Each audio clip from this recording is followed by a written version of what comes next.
अस्सलाम वालेकुम, अजीम न्यूज़ के साथ मैं हूं वसीम अली हैदर। यहां पे आपको एक और अहम खबर से आगाह करते हैं। जिला इंतजामिया के अफसरान डेंगू लार्वा के खात्मे के लिए मुतहरक। असिस्टेंट कमिश्नर रायविंड अदनान रशीद का यूसी 116 जोहर टाउन का दौरा। मजीद तफसीलात जानते हैं अपने नुमाइंदा अली रजा से। जी रजा, तफसीलात से आगाह कीजिएगा।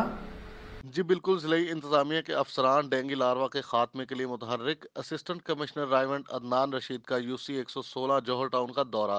डेंगू लार्वा को चेक किया गया, एक डेंगू लार्वा बरामद, डेंगू लार्वा को तलब कर दिया गया। असिस्टेंट कमिश्नर कैंट मर्जिया सलीम ने यूसी 5 में टीम नंबर 5 की कारकर्दगी का जायजा लेने के लिए दौरा किया और इंतजामात का जायजा भी लिया। अफसरान ने यूसीज मकीनों को डेंगू के बारे में आगाही दी और हिफाजती तदाबीर इख्तियार करने को कहा गया। घरों के अंदर बाहर और इर्द गिर्द माहौल को साफ रखने की तलकीन की गई। ये दौरा डीसी लाहौर मुदस्सर रियाज की हिदायत पर किया गया है। जी तफसीलात से आगाह कर रहे थे अली रजा। मजीद खबरों और अपडेट्स के लिए देखते रहिए अजीम न्यूज़।